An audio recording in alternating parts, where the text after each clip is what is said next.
Hello guys, कैसे हो आप सभी। एक बार फिर से स्वागत है आप सभी का हमारे चैनल पर। महाराणा सांगा के बारे में आप लोगों ने दोस्तों जानकारी आपको दे दी थी। आज हम बात करेंगे रतन सिंह के बारे में, उसके बाद विक्रमादित्य और चित्तौड़ का दूसरा शाखा के बारे में। तो रतन सिंह दोस्तों अगले शासक रहे, उनके बारे में बात करते हैं। रतन सिंह महाराणा सांगा के बाद नए शासक बने दोस्तों रतन सिंह। और उस सांगा की मृत्यु के बाद जब शासक बने तो इन्होंने 3 साल शासन किया था, 1528 से लेकर 1531 तक। और दोस्तों उसके बाद क्या हो गया, बूंदी के अंदर थे सूरजमल के खिलाफ दोस्तों क्या हो गई थी, मृत्यु हो गई थी। 1528 से 1531 तक 3 वर्ष शासन किया। और उसके बाद दोस्तों बूंदी के सूरजमल के खिलाफ इनकी मृत्यु हो गई।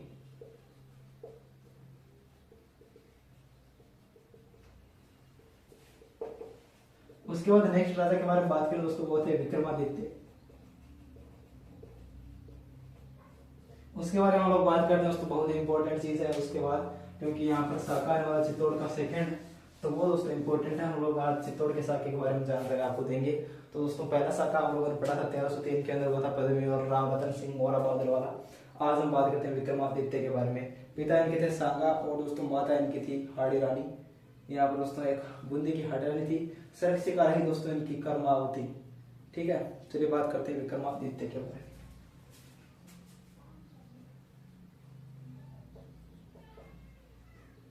विक्रमादित्य पिता सांगा, संशिका क्योंकि दोस्तों ये छोटे थे, संशिका दोस्तों ये थी कर्मावती। अब क्या होता दोस्तों, जब ये छोटे थे तो इनके ऊपर बहादुर शाह जफर का आक्रमण होता है 1533 के अंदर। जब बहादुर शाह जफर का आक्रमण होता है 1533 के अंदर, लिख लेता हूँ चीज,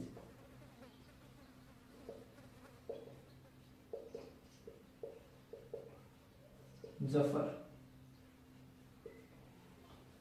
का आक्रमण। तो इन्होंने दोस्तों इस आक्रमण को टाला। कैसे टाला? इन्होंने बहादुर शाह जफर को रणथंभौर गिरफ्त देकर समझौता कर लिया। बहादुर शाह जफर दोस्तों उस टाइम किसका, कहां का शासक था? गुजरात का था। तो इन्होंने दोस्तों क्या किया, कर्मावती ने यहाँ पर इनको दिया था रणथंभौर का दुर्ग और इस युद्ध को टाल दिया। लेकिन दोस्तों बहादुर शाह जफर को आदत लग चुकी थी, इसने कुछ साल बाद और यानी 1534 के अंदर 1 साल बाद दोस्तों फिर से कहा कि हम तो युद्ध करेंगे। युद्ध करने का दोस्तों कारण ये था कि युद्ध करेंगे तो यहाँ पे समझौता करेंगे, समझौता नहीं करेंगे तो हम लोग चित्तौड़ को जीत लेंगे वहां का। दोस्तों 1534 के अंदर पुनः आक्रमण करता हुमायूं को दोस्तों राखी भेजती है कर्मावती, लेकिन वो नहीं आता है। तो चित्तौड़ का होता है दूसरा शाखा 1535 के अंदर। तो ये दोस्तों इनकी पृष्ठभूमि रही, आप लोग समझिए थोड़ा सा। 1534 के अंदर फिर से आक्रमण करता है और दोस्तों कर्मावती भेजती है राखी हुमायूं को। हुमायूं दोस्तों आता नहीं है, या फिर बाद में आता, जो भी दोस्तों कारण रहा होगा, उसके बाद आता चित्तौड़ का दूसरा शाखा। उसके बारे में बात करते हैं।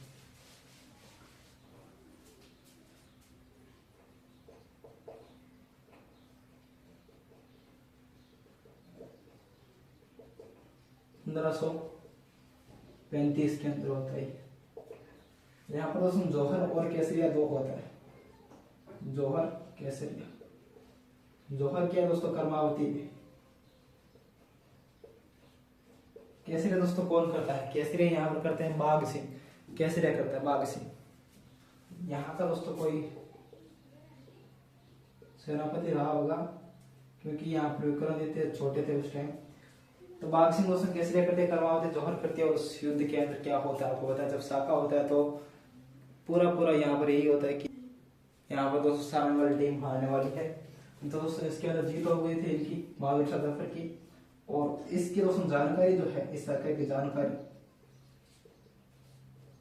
पूर्व के ताम्रपत्र, पूर्व है दोस्तों भीलवाड़ा ताम्रपत्र से मिलती है। और इसके बाद दोस्तों इसके बारे में और क्या क्या जानकारी मिलती है, तो बाघ सिंह की दोस्तों छतरी बनाई गई पांडुपुर के अंदर। क्वेश्चन ये आ सकता है, इंपॉर्टेंट है कि बाघ सिंह की छतरी कहां बनाई गई, पांडुपुर के अंदर। उसके बाद दोस्तों बहादुर शाह की यहाँ पर मृत्यु के पश्चात मेवाड़ पर पुनः अधिकार हो गया था। और उस मेवाड़ पर पुनः अधिकार करने वाला कौन था दोस्तों, वो था बड़बीर। उसके बारे में बात करते हैं। तो जब दोस्तों यहाँ पे इसको हटा देता हूँ। बहादुर शाह जफर की मृत्यु हो गई बाद में, तो मेवाड़ में दोस्तों वापस अधिकार करते हैं।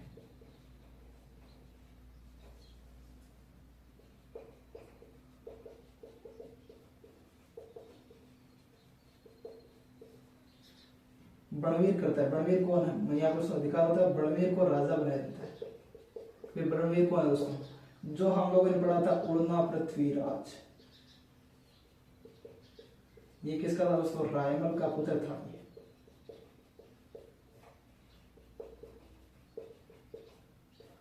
इसका दोस्तों ये दासीपुत्र था,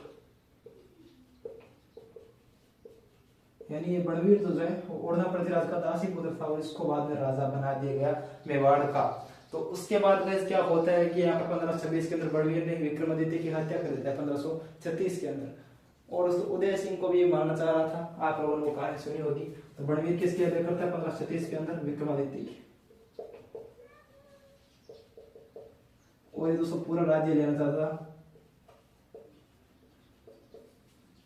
ये दोस्तों उदय सिंह को भी मारना चाहा, विक्रमादित्य को मार दिया और उदय सिंह को भी मारना चाहा, लेकिन दोस्तों चंदन को देखे और बना दाए ने उदय सिंह को बचा लिया। तो वो कहानी आपने सुनी होगी।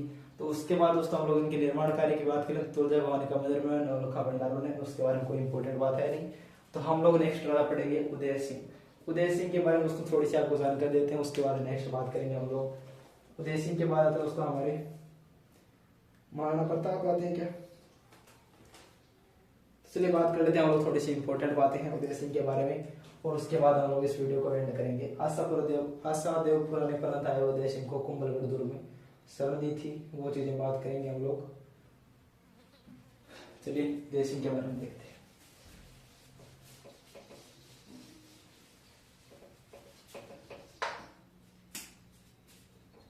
उदय सिंह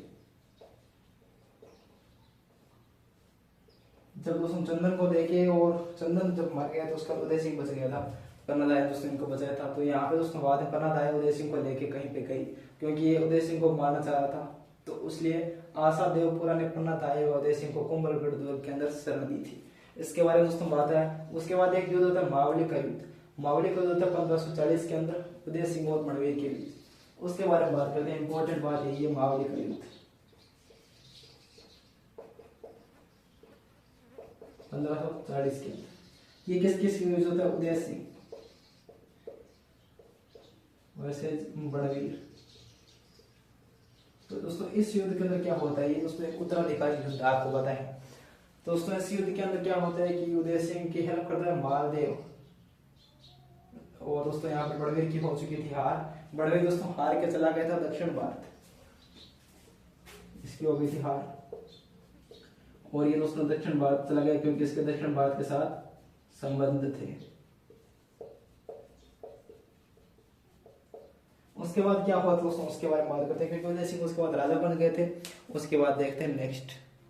तो इस युद्ध के अंदर दोस्तों मैंने आपको बताया था कि मालदेव इनके क्या करता है, हेल्प करता है मालदेव उदय सिंह की। उसके बाद दोस्तों एक युद्ध होता है हरमड़ा का युद्ध।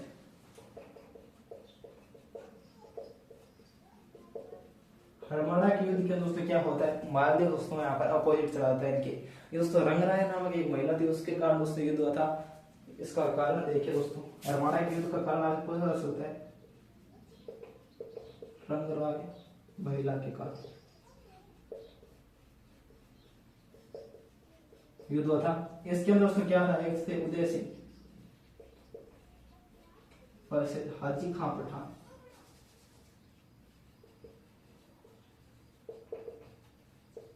और इसके यहाँ पर दोस्तों मालदेव। इस युद्ध के अंदर क्या हुआ था दोस्तों, आपको बताया कि जब ये दोस्तों मालदेव की हेल्प करता है दोस्तों, ये जो हाजी का पठान है वो जीत जाता है। हाजी का पठान कहाँ का दोस्तों, ये अजमेर का है। और ये क्या करता है, इस युद्ध के अंदर जीत जाता है।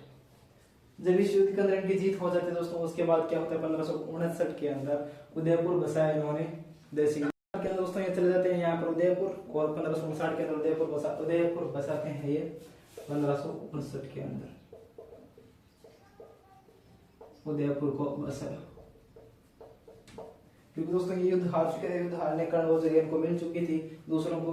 उसके बाद दोस्तों हम लोग बात करते हैं दुर्ग की जिम्मेदारी और जयमल और फतह को दी गई। गिरवा की पहाड़ियों के अंदर इसको बसाया गया, गिरवा की पहाड़ियों के अंदर।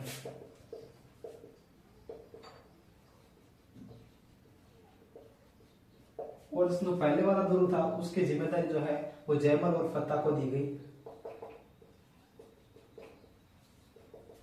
दुर्ग की जिम्मेदारी जयमल और फत्ता को दी गई। इसके बारे में बात करेंगे क्योंकि दोस्तों जब ये यहाँ पर अब दोस्तों देखिए फिर से आप लोग समझिए थोड़ी सी चीज,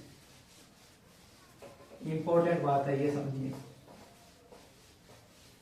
उदय सिंह चले गए थे उदयपुर, गेरवा की पहाड़ी में अगर उदयपुर बसाते हैं, और जो पहले वाला इनका दुर्ग था जहां पर इनकी राजधानी थी, तो दोस्तों उस राजधानी यानी चित्तौड़ के अंदर चित्तौड़ की जिम्मेदारी जो है, चित्तौड़ की जिम्मेदारी लेके चले गए थे जयमल और फत्ता को, इसकी जिम्मेदारी देके चले गए। तो दोस्तों होता है चित्तौड़ का साका तीसरा, क्योंकि अकबर दोस्तों इसके अंदर क्या करता है, युद्ध करता है। अकबर दोस्तों यहाँ पर युद्ध करते हैं इनके साथ। और तीसरा